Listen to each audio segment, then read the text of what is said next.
All right. Transfer portal intel. We have a lot of players in the transfer portal, as many of you know. Y'all are all, if you're watching this, big-time fans, especially if you're at this point in the show. More than 6,700 D1 athletes, or D1 football players, are in the transfer portal, or have entered the transfer portal and have signed somewhere else, which is it's just mind-blowing. Like, the amount of roster turnover for all these teams, and then even in the FBS alone, 3,164 players have either already entered the portal and signed or are in the portal right now. It's a problem, in my opinion. You have way too much turnover from year to year for coaches to try to have continuity within their programs. And it's also really tough to get fans connected when all their players that people connect to people, right? And so when you have people that fans are connected to and they're not like already big time fans, and then those guys leave, then they're like, well, what the heck should I follow this team for anymore? And once you're a committed fan, then you follow the team regardless of who's there. But like if you're just getting into it, it's really hard when you have guys who you love to watch every Saturday, and then all of a sudden they're on another team the next year.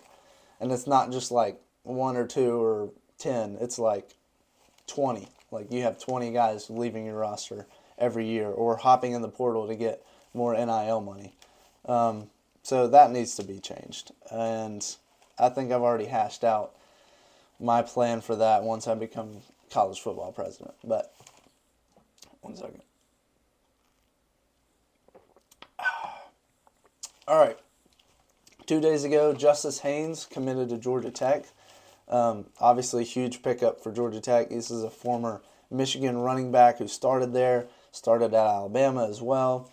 This past season, he had 857 yards on 121 carries and 10 touchdowns. And that's an average of 7.1 yards per carry, which is pretty good if you didn't know. That's 6th in the nation. And he did all that before October 25th, which was his last game that he played because he got hurt. And so, obviously, huge pickup for Brent Key. They've lost a lot with their O-line coach, Jeep Wade, and their offensive coordinator, Buster Faulkner, leaving. A lot of the offensive staff went with Faulkner to Florida. And alongside that, multiple offensive linemen have transferred, left with Jeep Wade. And also Aaron Philo, and Bailey Stockton have left with Buster Faulkner. Those are just the big names. There was more that left. So now that they're acquiring players and big-time players at that, it's looking better for the Jackets. Bama, they've lost a lot of defensive players, like an alarming amount of not just like 3rd and 4th string guys. Like these are starters and rotational guys. Like an alarming amount of them have left for the portal. You have 21 players in all that are leaving this roster. And then you also have like big time names like Isaiah Horton, who went to Texas A&M, Kelby Collins, who went to Ohio State, and Keon Keeley. That was the one that really surprised me. And Keon Keeley committed to Notre Dame, Quay Russaw, and there was one more. It might have been, Collins and Russaw, I think, went to Ohio State. So just a lot of turnover, surprisingly, in my opinion. I feel like, I don't want to say that DeBoer is losing the roster, but it feels like there's not a whole lot of good energy coming out of that Alabama program right now. And then for those that saw, Sam Leavitt, he's committed to LSU, signed there. And there was a lot of teams, obviously, that were trying to get him. He was the number 1 ranked guy in most portal rankings. He went to like Tennessee, Miami, LSU, obviously, that I know of, and a lot of them were offering big-time money.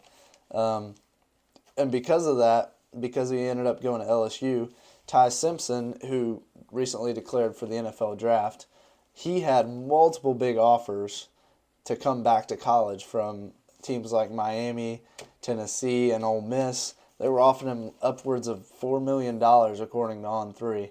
And then when Miami missed out on Levitt, they came back to Simpson and offered him $6.5 million apparently, according to On3. And he still decided to go to the draft. Props to him. Glad he got to do his dream of, making it to the big leagues. We'll see where he goes during the draft, but regardless, he had a great year this year. Kind of fell off towards the end, but still proved himself, in my opinion. Ole Miss has also hit it big in the portal. They have gotten a lot of players, like from proven programs, or proven players from big-time programs. Maybe not proven programs because some of them are from Florida. But they got a lot of edge guys initially, a lot of D linemen, a lot of linebackers, safeties and cornerbacks too. So basically a whole defense, and like two deep at each spot. It's kind of crazy. And they've spent a lot of money. They've invested a lot of money because Lane Kiffin left for LSU.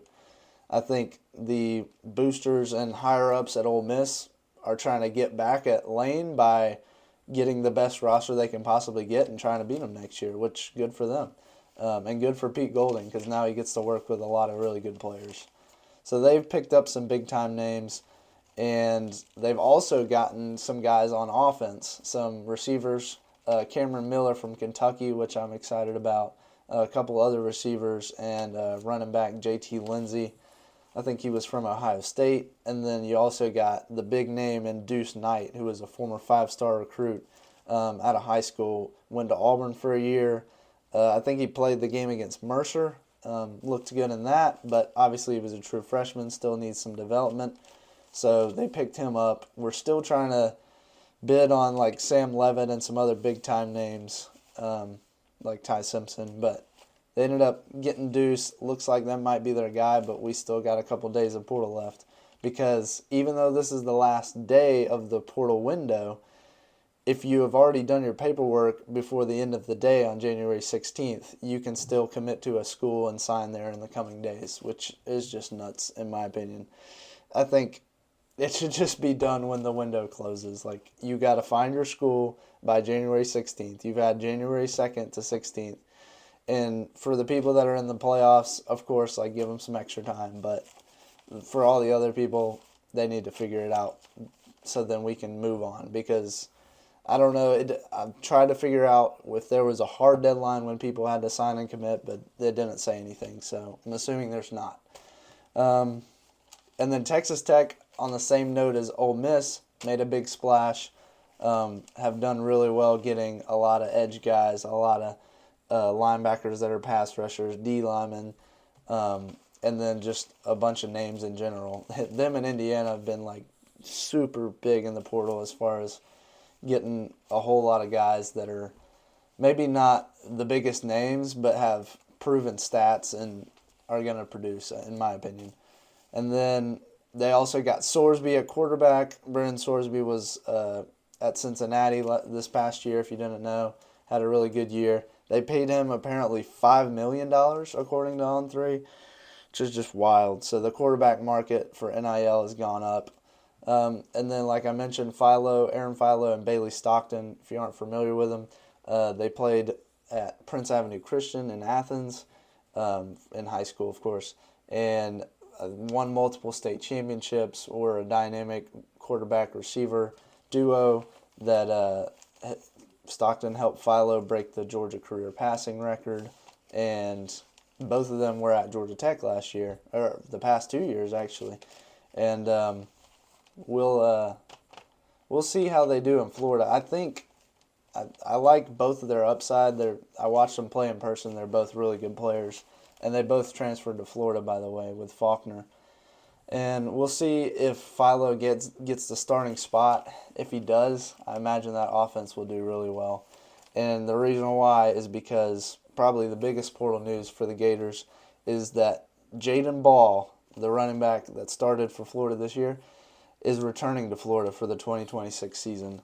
Him along with Dallas Wilson, who was a highly touted recruit out of high school, was a true freshman last year, and Vernell Brown III, also a true freshman receiver. they're all returning. So you got your starting running back, who is really, really good.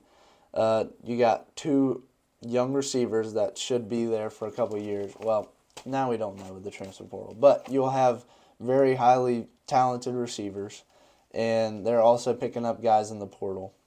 But that sets up the offense to have really explosive skill players. And so with Faulkner at the helm, he ran a lot of quarterback run with Haynes King, but really his offense is more of an air raid offense if you look at his years before having Haynes at quarterback. So I imagine they'll go to more of that, and Florida will have a high-flying offense this upcoming year, if people can stay healthy, of course. And then in other news, Clemson is taking more than 4 transfers. So far they have 10 transfers committed, and they had only 4 last year. And then we still got time left for them to get more. And they're not just like Joe Blows. Like, they're getting guys from other Power 4 programs that are pretty good. And I got kind of surprised. I thought Dabo was just going to keep doubling down and not take any people out of the transfer portal. But kind of have to at this point with how much roster churn you have. You have to fill positions. Like, you're getting so many guys that are leaving. You have to backfill and have spots for your scout team and have people for depth. Like, transfer portal is so crazy this year, but they have 13 people leaving as of right now, although some of them aren't committed anywhere.